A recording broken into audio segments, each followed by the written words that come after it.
لله نحمده ونستعينه ونستغفره ونعوذ بالله من شرور أنفسنا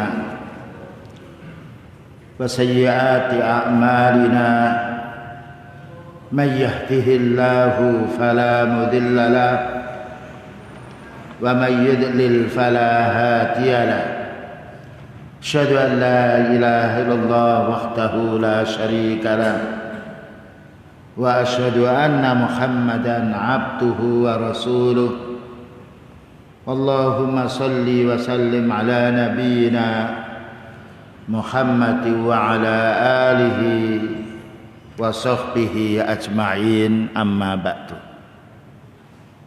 Ma'asyiral muslimin jamaah salat asar di Masjid Ridwan, jazakallahu rahimani wa rahimakumullah. Alhamdulillah saat ini kita masih dimudahkan oleh Allah Ta'ala untuk beribadah. Yang ini pahalanya akan kita petik nantinya di akhirat. Dan tidak ada yang menggembirakan orang meninggal dunia kecuali dengan membawa amal. Karena meninggal dunia kita tinggalkan dunia itu. Tapi orang beribadah yang dibawa amal. Tadi siang telah dijelaskan tentang bahayanya maksiat atau melanggar hukum Allah karena sebab kebodohan. Jadi bodoh itu memang tidak ada manfaatnya. Karena itu kita disuruh menuntut ilmu. Karena ilmu mesti manfaatnya banyak, dunia dan akhirat. Bodoh bahaya di dunia, bahaya pula di akhiratnya.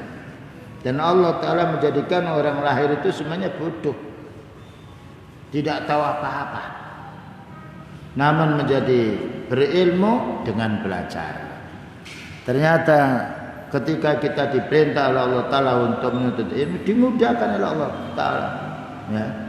Man salaka tariqan yaltamisu bihi ilman sahhalallahu lahu bihi tariqan ilal jannah.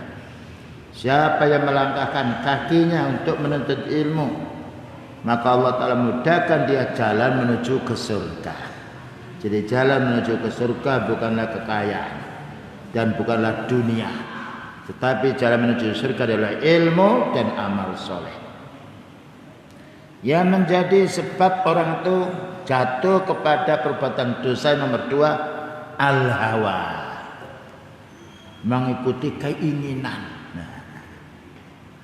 Padahal manusia itu banyak keinginannya yang jelek daripada keinginan yang baik. Itu kita bisa terlintas dalam diri kita, ingin berbuat zina, ingin mencuri, ingin mengurangi timbangan, ingin memukul orang, ingin menghibah, ingin fitnah. Itu kumpulan di dalam hawa. Cuma orang mukmin, karena ada keimanan itu cuma ditepis, tidak diungkapkan. Sekalipun terlintas dalam hati, dan Allah Ta'ala mengampuni dosa yang punya keinginan jelek, tapi tidak diungkapkan dan tidak dikerjakan. Nah, hawa ini juga al-hawa min samaril jahli. Orang itu mengikuti hawa nafsu karena kebodohannya. Karena kebodohannya. Jadi bukan karena ilmu. Wa min nataiji fasadil ilmi wa naqsihi. Dan juga hawa nafsu ini menjadi rusaknya orang yang dia berilmu. Kalau orang berilmu mengikuti hawa nafsunya, hilang ilmu itu. Wa huwa aduwwul aqli, ya. Maka hawa nafsu itu musuhnya akal. Orang yang mengikuti hawa nafsunya berarti menyembah hawa nafsunya. Bukankah Allah Ta'ala berfirman, afara'aita man ittakhadha ilahahu hawahu wa adallahu Allahu ala ilmin wa khatama ala sam'ihi wa qalbihi wa ja'ala ala basarihi ghishawa faman yahdihi min ba'dillah afala tadhakkarun. Maka Allah menanya, Afara'aitum, sudahkah kamu berpikir, wahai hambaku, orang yang menjadikan Tuhannya itu hawa nafsunya. Mestinya yang memerintah kita itu Allah, yang menyuruh kita itu Allah, yang melarang kita itu Allah, tapi itu keinginannya, hawa nafsunya. Makanya orang mengikuti hawa nafsunya berarti menjadikan hawa nafsunya Tuhannya. Afara'aita man ittakhadha ilahahu hawahu. Nah, kalau orang itu sudah mengikuti hawa nafsunya, Allah mengatakan wa adallahu Allahu ala ilmin. Allah sesatkan mereka. Tidak perlu mendatangi tempat-tempat yang baik. Tidak perlu menuntut, itu adalah imbalan bagi orang yang mengikuti hawa nafsu. Kita ini kalau mengikuti hawa nafsu enggak mau sholat, tidak mau bangun malam untuk tahajud, tidak mau membaca Al-Quran. Kalau kita mengikuti hawa nafsu, maunya supaya kita ini mendengarkan, melihat sesuatu yang tidak ada faedahnya untuk akhirat kita. Dan itu kita saksikan sendiri. Fa'alhamaha fujuraha wa taqwaha.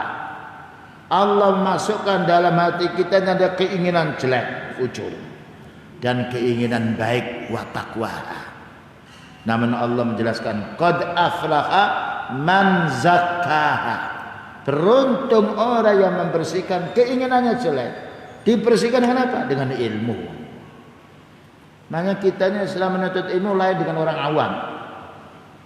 Diingatkan kita oleh Allah, nggak boleh mengurangi timbangan loh. Tidak bicara tapi itu ada hidayah.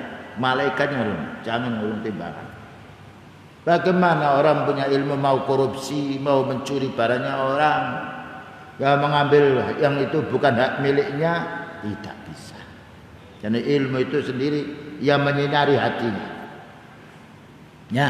Ini harus kita pahami. Wa huwa atul akli. Jadi hawa nafsu itu musuhnya akal. Jadi akalnya menunjukkan yang baik, hawa nafsunya menolak. Bayangkan setiap orang mau mencuri ngerti dia itu salah. Buktinya apa? Sembunyi-sembunyi. Orang nyuap itu. Pokoknya hati-hati loh. Beres begini maksudnya. Ya, ketika di kehakiman ada apa-apa, tutupin, menunjukkan dia tahu ini jelek. Orang mau berbuat zina sembunyi-sembunyi dulu dia, kecuali kalau akalnya sudah bukan akal yang sehat, nanti seperti hewan. Balhum adal, ulaika kal an'am balhum adal. Mereka seperti binatang, bahkan tersesat karena binatang tidak punya akal. Makanya binatang tidak ada yang membuat rumah-rumah, enggak ada. Nah, inilah bahaya mengikuti hawa nafsu. Wa adallahu Allah ala ilmin. Kalau orang itu sudah mengikuti hawa nafsu, Allah Ta'ala jauhkan dari ilmu. Wa khatama ala sam'ihi. Allah tutup telinga mendengar tapi tidak mau mendengar taklim. Wa ala sam'ihi. Nah, Allah menutup telinganya. Wa ala basarihi ghisawah. Ditutup matanya oleh Allah Ta'ala, bukan berarti tidak bisa melihat. Tidak bisa melihat yang baik. Wa khatama ala qalbi, ditutup hatinya, tidak bisa berpikir tentang din, tentang amal ibadah. Yang difikir itu nafsu terus. Ini imbalan bagi orang yang mengikuti hawa nafsu. Nah, wa khasawatul fahami. Kalau orang sudah mengikuti hawa nafsu, ditutup oleh Allah Ta'ala pemahamannya. Nah, tidak mau memahami yang hak. Bahkan dinasihat itu ditolak. Na'udzubillah min dzalik. Kalau orang itu sudah dikuasai oleh hawa nafsu. Makanya kadang-kala itu kita menasihati orang, kok susah ya? Kita menurut kita loh, dinasihat itu enggak mau. Itu bukan berarti dia tidak tahu tentang benar, tapi hawa nafsunya yang menolak. Nah, ya. Makanya Allah Ta'ala berfirman, wala tattabi'ul hawa. Kamu jangan ikuti hawa nafsumu. Wa bainahu wa bainal aqli adawatun mansubatun abada. Hawa nafsu ini musuh utamanya akal kita. Dan senantiasa yang memusuhi akal ini hawa nafsu. Makanya kita disuruh berakal dengan menuntut ilmu din. Fa idza lam yuj'al tahta sultanil aqli afsadad dunya wal akhirah. Kalau orang itu sudah tidak menggunakan otaknya, yang digunakan hanya hawa nafsu, rusak dunia dan akhirat. Lihat-lihat orang pelacur, orang minum khamr, rupanya saja masih ganteng kambing. Ya, di jalan raya dia minum, nggak ada anunya. Karena Allah telah menjelaskan, ulaika kal an'am bal hum adall. Mereka itu ibaratkan hewan, bahkan lebih tersesat. Bayangkan kalau kita punya bebek 100, kambing 100, satu diambil redak semua. Ya, siapa yang punya bebek? Satu bikin piring semuanya, satu orang kirim 100. Giring orang hawa nafsu, jangankan 105, kita diperangi. Bebek tidak mengerangi kita. Nah, subhanallah. Apa yang dikatakan Allah Ta'ala tidak berselisih dengan kenyataan. Nah, kenapa? Karena kambing tidak punya hawa nafsu, punyanya insting pembawaan. Ya, lihat, tidak ada kambing nanti kalau pagi mencari rezeki jam 2 nggak ada. Dia walaupun hujan yang lain nanti setelah terbit matahari, keluyuran dia. Ayam juga gitu dia. Nanti kalau sudah waktunya sore pulang, cari kandangnya. Kalau ada kandang, dia ayam itu naik di mana-mana tempat dia ingin beristirahat. Manusia lain. Jadi apa yang Allah jelaskan bagi kita, bahayanya hawa nafsu itu besar. Itu kalau hawa nafsunya anak kecil ngamuk. Hawa nafsunya orang kuat, nah dengan fisiknya. Hawa nafsunya orang yang punya kedudukan, bahaya lagi.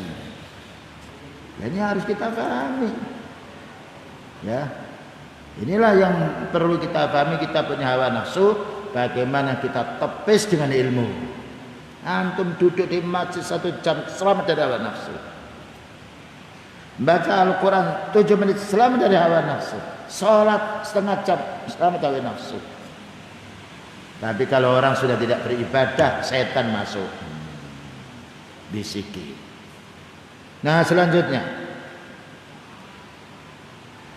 qala Ibnul Qayyim Al-Jauzi, berkata Imam Ibnul Qayyim Al-Jauzi dalam kitab Ighatsatul Lahfan, wa yanbahi ay yu'lama annal hawa wahdahu la yastaqillu bi fasadis sayyiati illa ma'al ilmi. Perlu kita fahami, keinginan itu sendiri belum bisa membawa kita kepada kesesatan, kecuali didukung dengan kebodohan. Nah, kan kita kan ingin ini. Tapi ketika berbarengan dengan bodoh, nah bersama kawan akrab dia. Cuma kalau kita ingin jelek, kita punya ilmu, diingatkan oleh malaikat, jangan loh. Kamu kan tahu, yakin Allah Ta'ala melihat. Allah Ta'ala tidak tidur, tidak mengantuk. Akhirnya menimbang, mestinya 9 on dikasih 1 kilo pas. Ketika jualan mau bohong, tidak jadi bohong, diingatkan. Tapi kalau kita tidak ada, yaitu tentang ilmu, diingat doang. Kamu belum tentu loh nanti dapat pelaris. Bohong sajalah. Padahal belum tentu orang jual bohong itu orang mau menawar.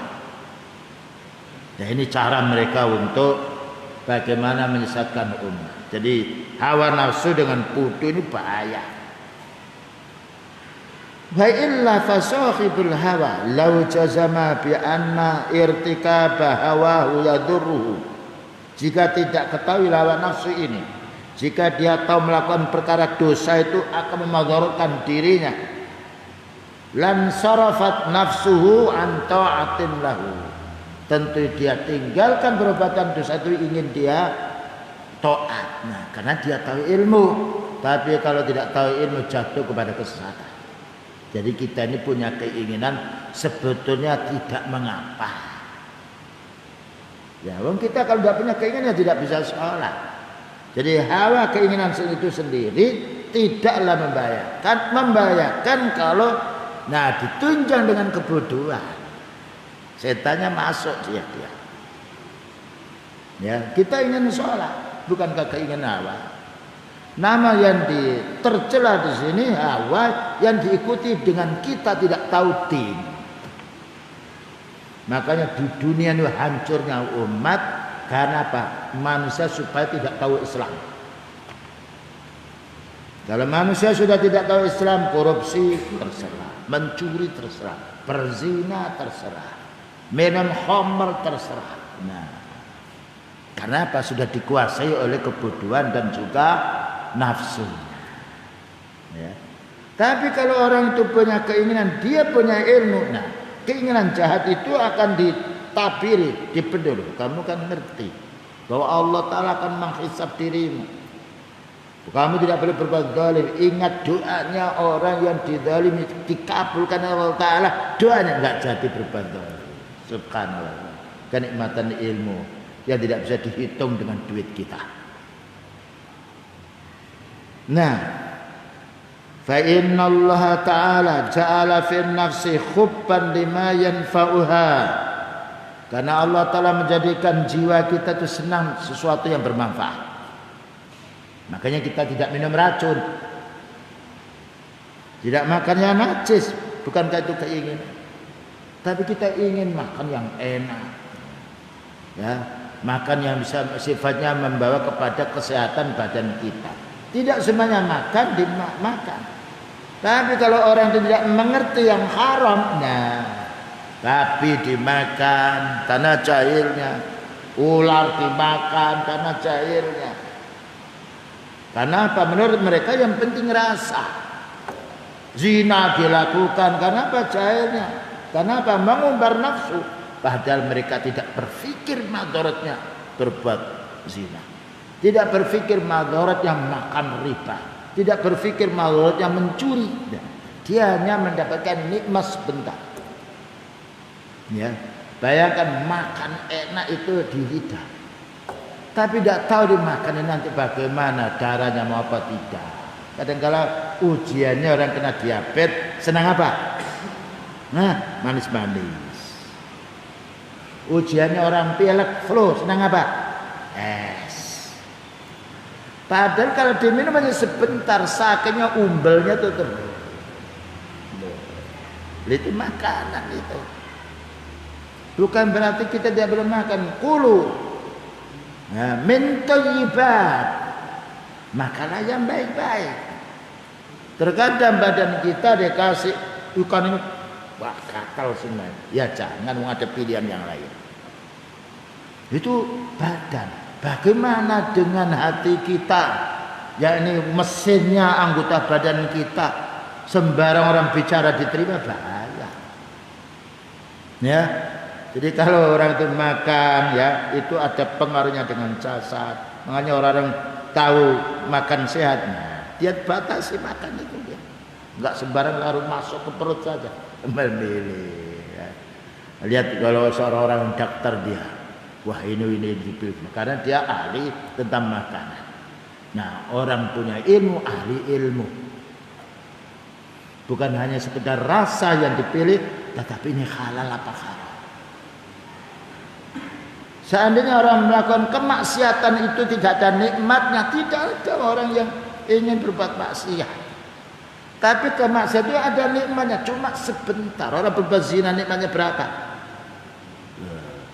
Minum khamr nikmatnya apa? Kalau seandainya minum khamr itu mati orang nggak mau minum khamr. Seandainya mengurangi timbang itu langsung Allah hukum seperti orang dulu, tidak ada orang mengurangi timbangan.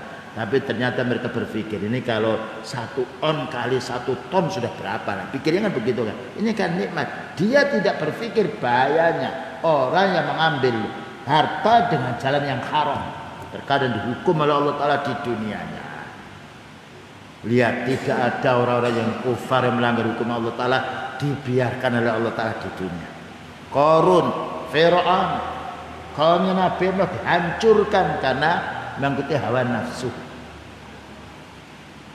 Selanjutnya apalah di sini? Fala taf'alu bi khuduri akliha ma tajzimu bi annahu yadhurruha dararan rajihan.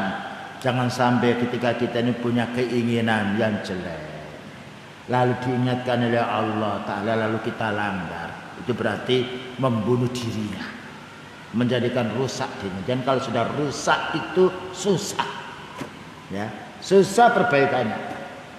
Nah, kalau kita punya mobil kita pelihara, itu tuh kesehatannya ya kenikmatannya beda dengan dibiarkan. Itu mobil, rumah gitu kita bersihkan, dan tempatnya lebih bagus daripada dibiarkan rumah. Pada rumah itu nggak punya otak, ya. Tidak berkeinginan kemaksiatan. Ternyata rumah harus dipelihara, mobil berarti rumah dibersihkan. Bagaimana badan kita yang kita dikasih oleh Allah Ta'ala akal, hawa nafsu, lalu kita biarkan sesuai dengan hawa nafsu, bahaya. Dan lanjutkan, fal bala'u murakkabun min tazyinis syayatin wa jahlun nafsi. Balak musibah itu datanya karena setan yang selalu was-was kita dan karena kebodohan diri kita.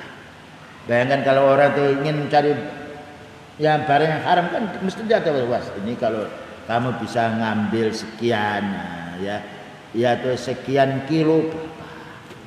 Dibayang-bayangi seperti dibayang-bayangi keindahan nikmatnya, tidak ditunjukkan bahayanya. Nah, itu was-was orang berbuat zina jadi gitu. Waduh, cantik loh. Kapan lagi mumpung masih muda. Terus di sana ada hotel. Begitu terus dia. Tapi kalau orang punya iman, nah ini was-was syaitan. A'udzubillahi minasyaitonir rajim, bersih sudah. Fa innahu yuzayyinu lahas sayyiati, maka setan ini menghiasi kita. Perbuatan jelek itu bagaimana bisa dilihat oleh kita baik. Wa zayyanahu. Ya. Wa kadzalika ja'alna likulli nabiyyin aduwan syayatinal insi wal jinni yuhi ba'duhum ila ba'din zukhrufal qawli ghurura. Kami jadikan setiap nabi mesti ada musuh, syayatinal insi, setannya manusia dan juga setannya jin. Nah, caranya zukhrufa, memperindah. Nah, ya, membujuk. Lihat orang kalau mau berbuat zina mesti merayu dia. Gimana Mbak? Dari mana? Ya, disuruh mensem, suruh senyum. Bisa minta nomor teleponnya. Itu cara mereka, cara syaitan. Karena Allah telah menjelaskan zukhrufal qawli ghurura, memakai yaitu kalimat-kalimat yang indah tapi menipu. Mana wanita itu gampang ditipu dan gampang menyerahkan pula kehormatannya. Kenapa? Kurang akal dan kurang agama. Makanya kita disuruh oleh Allah Ta'ala untuk sering banyak, yaitu menasihati wanita. Bahkan beliau mengatakan istausu bin nisa, bukan istausu bir rijal. Istausu bin nisa'i khair. Nasihati wanita-wanita itu dengan nasihat yang baik. Bahkan juga ketika beliau ini setelah khutbah Id datang ke kelompok wanita, ya ma'syarun nisa, tidak dipanggil ya ma'syar rijal, ya ma'syarun nisa, wahai kelompok wanita, tasaddaqna, bersedekahlah kamu. Karena penyakitnya wanita dengan duit itu begini, lebih kuat daripada besi. Gaji kamu keluar sekian, padahal itu duitnya suami, nggak boleh namanya. Ya kita maklumi karena memang keterbatasan seperti itu gitu. Kita di dunia mau mencari wanita surga belum waktunya. Nanti kalau sudah di akhirat. Istausu bin nisa'i khairan. Bahkan juga beliau mendapat ujian dari Allah Ta'ala dengan istrinya. Tapi karena ilmu, subhanallah, tahu ini wataknya wanita. Tahu ini mobil ini kelakarnya nih keliru, kita pelan-pelan. Nah, sehingga hidup itu nikmat dengan ilmu. Kenapa? Innahu khuliqat min dila'in. Karena wanita itu diciptakan oleh Allah Ta'ala dari tulang rusuk yang bengkok, bukan kawat yang bisa diluruskan. Tulang. Orang itu jatuh prek belum tentu kulitnya luka tapi patah tulangnya. Makanya kalau menasihati in aqamtaha, kalau dikeras putus dia. Nah, wa in taraktaha, kalau kamu biarkan tidak dinasihati ya bengkok terus deh. Dinasihati. Ketika ditarik agak kuat, yaitu membahayakan. Nah, dikasih tempo. Nah, di pasar yang ramai, di tetangga yang ramai wanita. Bahkan kadang-kadang di masjid itu ramai wanita dia. Ya, kita mengajari kalau sudah ada tetangga yang laki-laki banyak dia. Wanita sana kemari. Nah, kita disuruh menasihati. Dan nasihat itu banyak. Kalau seandainya istri kita nggak ada masalahnya, dari mana kita dapat pahala? Pahala itu kita peroleh dengan menasihati. Man dalla ala khairin falahu mislu ajri fa'ili. Siapa yang menunjukkan jalan yang benar, Allah akan mendapatkan Allah akan memberi pahala dia semisal dia mengamalkan. Dan sesuatu yang selalu diingatkan, selalu diperbaiki menjadi baik. Mobil kalau sudah dikontrol ulinya, ya ini adanya baik. Manusia juga begitu. Kalau anak dibiarkan enggak, tapi kalau dinasihati bengkok, nasihati lagi. Kita berpikir keuntungan untuk akhirat kita.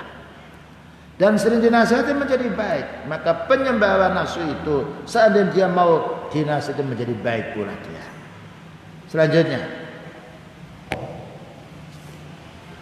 fa innahu wa yuriha annaha fi suwaril manafi.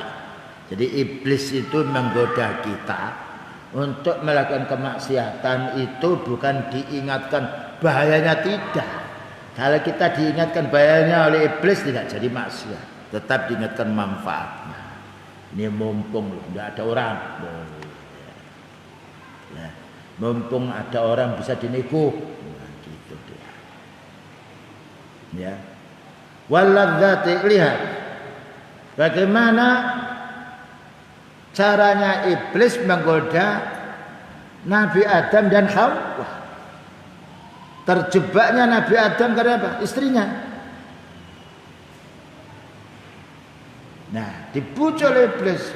Ini kamu makan mendekati pohon ini menjadi sebab kamu akan sehat. Ini dan ini. Nah, gitu ya.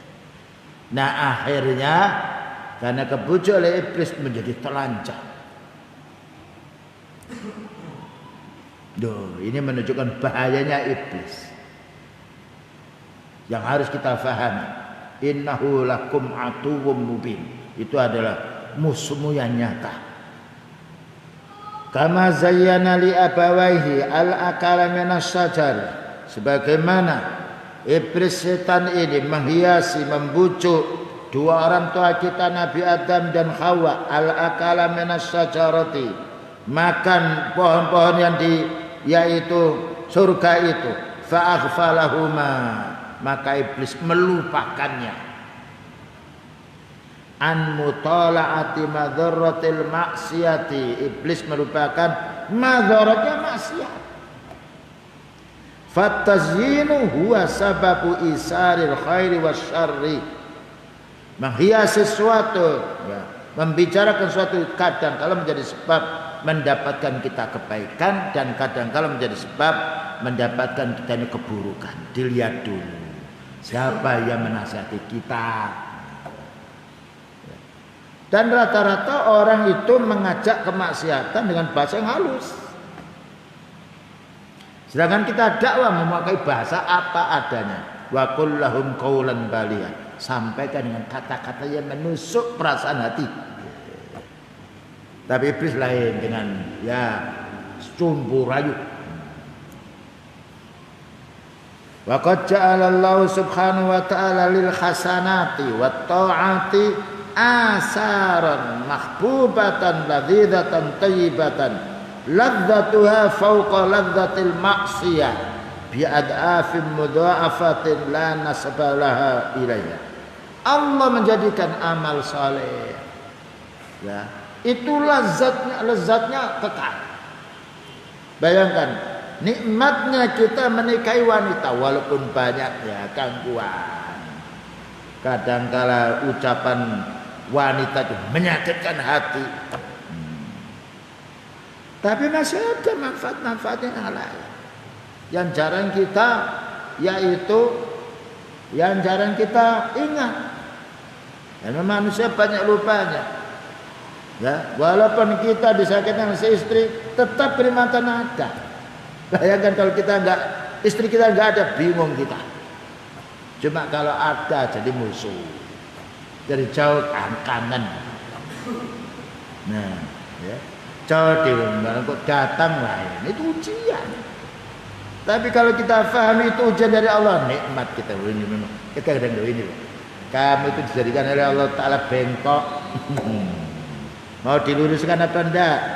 Diluruskan bukan tangan tapi dengan lisan. Ini loh ayatnya, ini loh hadisnya. Selesai. Ya, jadi nasihat itu memang penting. Jadi kalau kita lihat ketaatan nikmatnya kekal. Orang punya istri subhanallah, bukan dihibur kita dengan dia. Anak itu gandoli kita. Ini anak. Bayangkan kalau orang sudah cerai, bingung anaknya mana, bapak saya tuh nggak ada, mana ibu saya tidak ada, sedih dia. Tapi orang berubah zina, naudzubillah min dzalik. Berapa kenikmatan itu? Hamil wanita dia tidak ngaku itu anaknya, kebingungan. Dinikahkan malu dia melihat orang banyak. Habis nikah 3 bulan kok lahir. Nah ini, itu perasaan dalam hati. Tetapi iblis mengingatkan kita enggak begitu. Diingatkan kita lezatnya saja. Padahal lezat itu hanya sebentar. Lezatnya kemaksiatan itu sebentar, tidak lama. Musibahnya lama sekali. Bayangkan orang mencuri, dipotong tangannya. Nah, musibahnya terus menerus, nikmatnya sedikit. Bagaimana kita punya akal yang sehat, mengorbankan diri kita dengan nikmat sebentar, kecelakaan selamanya? Kalau Allah menunjukkan kita kenikmatan yang abadi, mencari harta yang halal. Kenikmatan yang abadi menikah dengan wanita yang solehah. Kenikmatan abadi kita menuntut ilmu. Kita ini 24 jam cari duit capek. Yang dinikmati berapa? Nunggu toko pagi sampai malam hanya 1 piring. Kadang-kadang ditimbang nasinya. Kenapa? Karena badannya nggak boleh banyak makan nasi yang itu zat gulanya banyak. Jadi begitu nikmat dunia ini. Ingin nikmat, badannya menolak. Tidak ada amalan yang menjadi virusnya badan kita. Tidak ada keterangan dokter, Pak jangan sholat dulu Pak supaya darahnya itu enggak naik. Tidak ada. Jangan siam. Kalau siam memang ada suatu saat karena lambungnya sakit. Makanya Allah Ta'ala berfirman, "Faman lam yastati", kalau tidak mampu siam boleh bayar fidyah. Subhanallah. Sebelum keterangan dokter tiba, Allah sudah menjelaskan kita.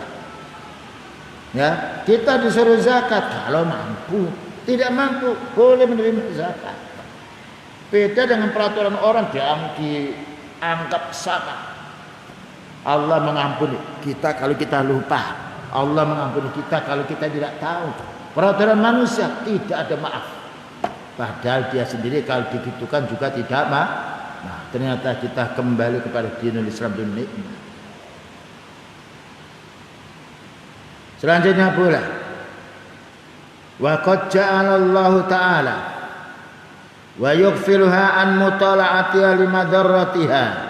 Setan ketika mengajak kita untuk berbuat jahat, dilupakan kita madaratnya, dilupakan kita bahayanya. Fatuwallatu min baini hadha tazyini wa hadzal ighfali wal insa'i laha iradatun wa syahwatun yamudduha bi anwa'it tazyin. Maka muncullah timbullah dalam pikiran kita ketika kita diingatkan tentang lezatnya tapi kita tidak diingatkan dengan bahayanya, sehingga orang terus-menerus mengikuti hawa nafsunya.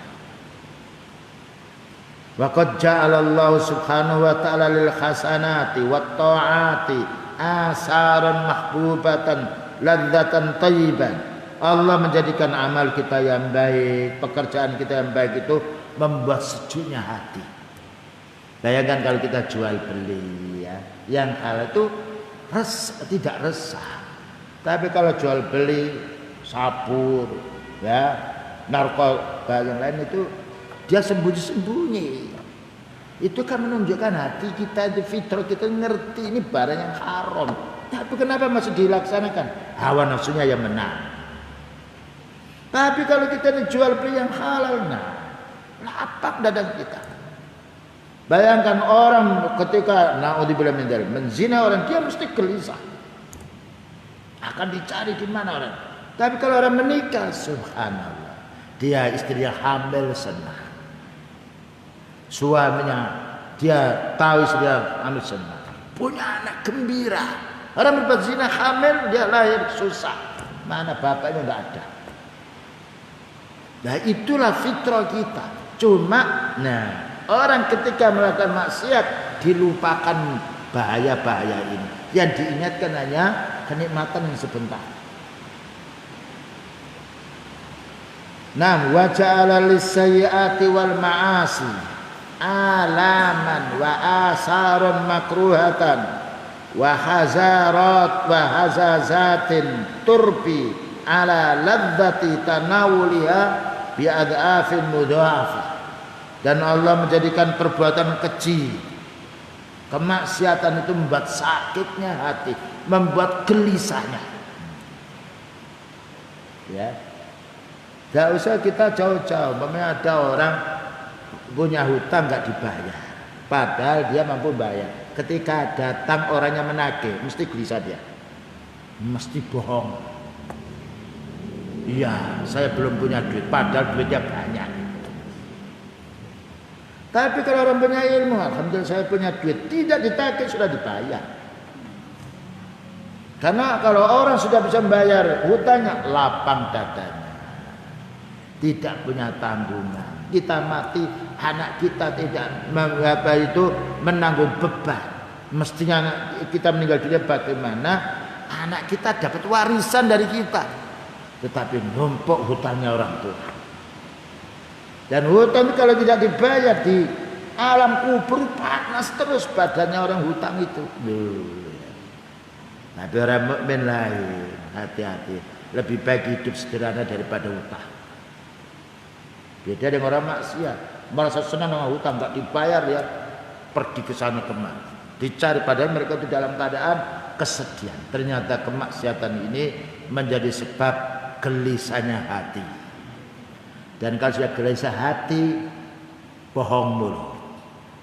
Dan kalau sudah bohong tidak mau bicara yang. Dan kalau sudah banyak maksiat yang mesti dia menjauhi ibadah. Tidak kita jumpai perampok, pencuri, penzina, minum khamr lalu 5 waktu di masjid tidak ada. Karena kejahatan itu menjauhkan manusia dari ibadah.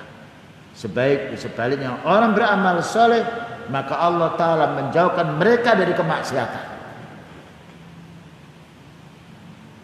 Wa qala al-Hasan al-Basri, ma darabtu bi basari, saya tidak akan memejamkan mata saya ini. Wala nataqtu bi lisan, dan saya tidak akan bicara dulu. Wala batastu yadi, dan saya tidak akan menggerakkan tangan.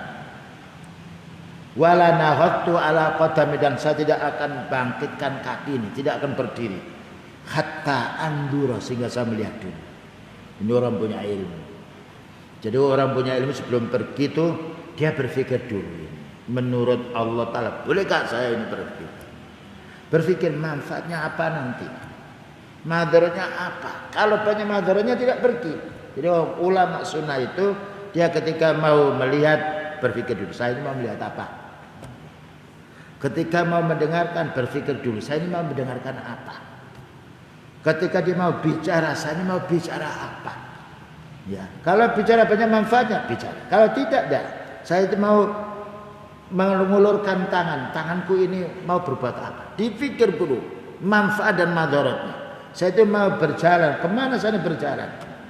Hatta andura ala ta'atin aw ala maksiatin.